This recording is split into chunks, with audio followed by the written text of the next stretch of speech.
Good morning, Mikel. Hi, good morning. Big game against Sevilla. Potentially, you could qualify for the knockout stages. Could you just give us early team news, particularly your captain Martin Odegaard and Gabriel Jesus, who's just been called up to the Brazil squad?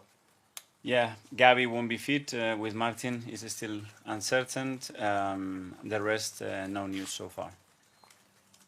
Mikel, it's been a few days since what happened at Newcastle United. You were very emotional, clearly emotional after the game. When you reflect on what you said and the club putting out that statement the day after as well, when you reflect, would you have done anything differently? It is my duty to stand in front of you, to stand in front of the cameras and give a very clear and honest assessment of what happens on the game. And this is what I did. Reflect very openly how I felt that the team played and how the game was conditioned by these results with the decisions that were made.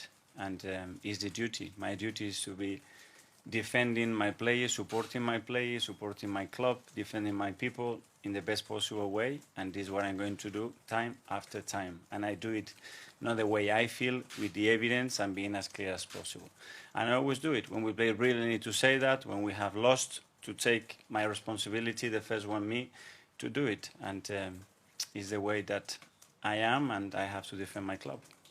Having said that, I mean, I've never seen you react like that. I don't think many people have. Such was your emotion after the game. But was your emotion and your anger simply to do with that goal, or was it maybe a build-up of other decisions that you may feel have gone against you? And if so, will you be taking this up with the PGMOL? Yeah, things they don't happen overnight, you know, and when I was that clear and when I had all the evidence to stand for the words that I use in the media, it's because I feel strongly about them. But one thing I say externally, then as well internally to my players, is how can we play better, how can we be more dominant, how we can do the game the way we want, so giving no chance to the opponents. But one thing is my duty towards you guys, and then my duty as a coach to do what we have to do. And this is exactly what I've done. Nothing special, nothing different, and I would do it, and the club would do it again and again till this is right, and till this is right as well in what we have to do on the pitch to play better and win more football games. That's it.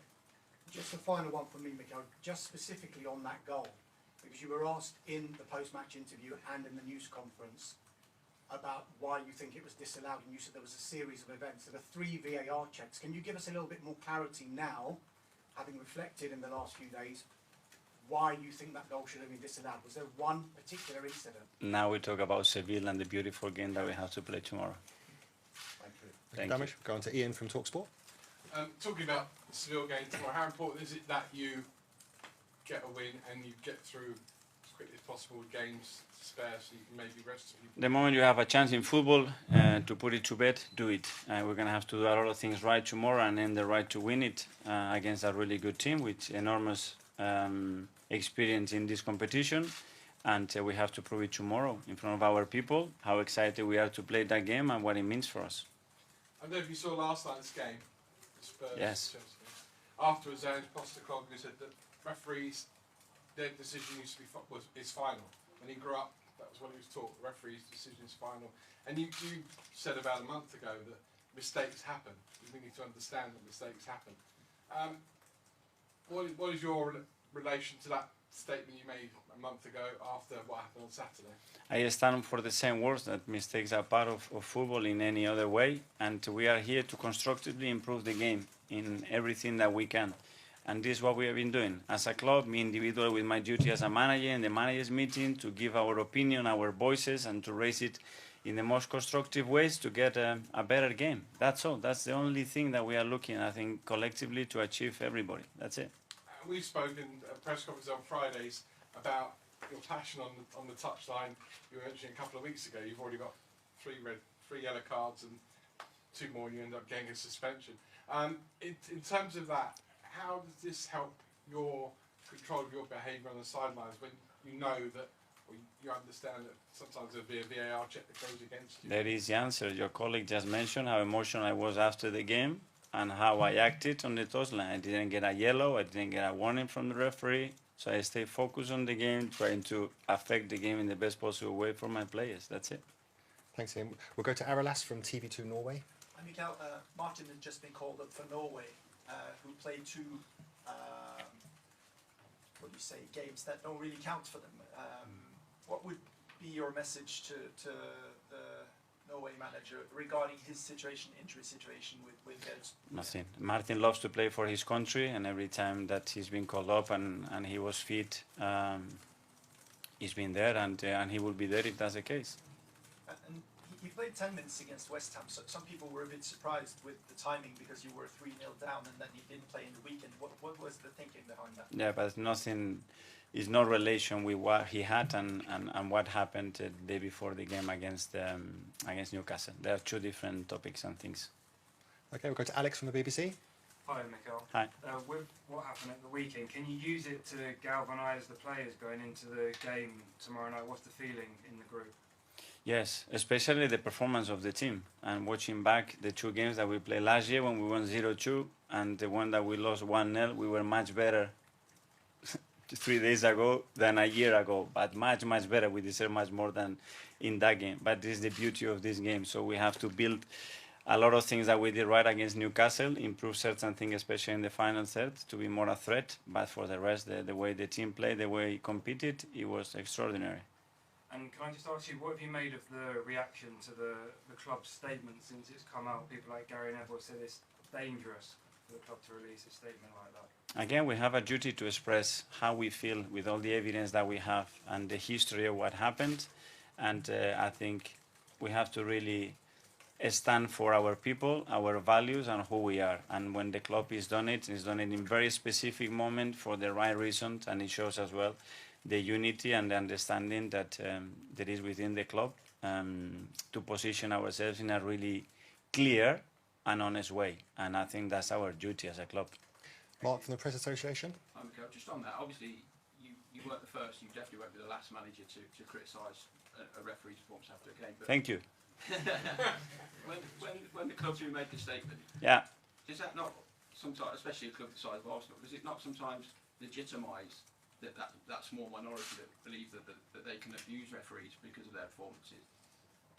No, I think the support that we have given to everybody, and I continue to, that's not going to change, you know, and I'm going to be there. I have to talk to anywhere. I will be in any meeting and trying to reinforce everything. We all want the same, that this is not the topic, you know, we all want the same, but we have to understand that we have to be there. And if you guys and everybody wants in football that we are there and we get our opinion, we have to give our opinion in an honest way and clear. Don't talk about other things. Be clear and honest, very respectful, but clear and honest. And value what we had and make sure that we continue evolving the game the way we want. That's it. I suppose it's quite a hard answer, but how do you evolve the game? How do we stop these errors happening? But errors are part of an evolution. You know, the trajectory is never going to be like this. There are always bumps around the road, and maybe these things are very necessary to happen to improve the game in the right way, you know, and that's it. But we have to talk loudly. You have a problem and you put it there in your drawer. The problem is in the drawer and it's going to stink at some moment. You know, if we have a problem, let's talk about it. Let's try to improve it, and let's try to, in a very constructive way, try to improve it. That's it. That's what we are trying to do. Nothing else, guys. Okay, we'll go to the last couple in the live section. First, Davide from Gazzetta dello Sport. Hi, Mikael.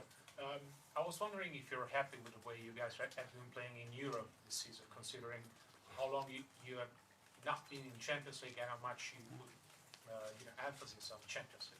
Yes, I think so. Obviously, we had two very good games, and the one in Lens, especially the second half, that we were struggling in the first 20-25 minutes of the second half. But overall, yes. And as well, the way the team has not only performed, but I think the presence of the team, you know, the maturity that they have shown in big games like this has been really good. And it's about doing it consistently, and tomorrow we're going to have to do a lot of those things very, very well. I have a question about Jorginho. Yeah. You have been playing a lot lately.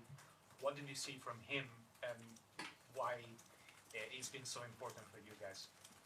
Well, hopefully the same that all the managers that have played and has won European Championship and Champions League. That is an incredible player. He's a leader. He's a very intelligent player for us, and he has the quality to make the team better. That's it.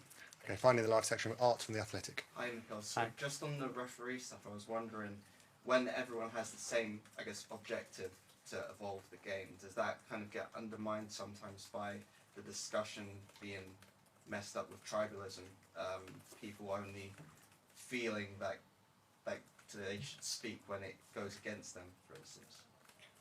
No, because I think I have defended many situations, and the last thing, you have never heard him in a press conference use an excuse to talk about that result. This is nothing to do about it. It's first of all look inside the house, all the things that we can do better, and then we can talk externally. Okay, is there anything that I can affect what we are actually doing? But first look inside, and I'm the first one to look in the mirror.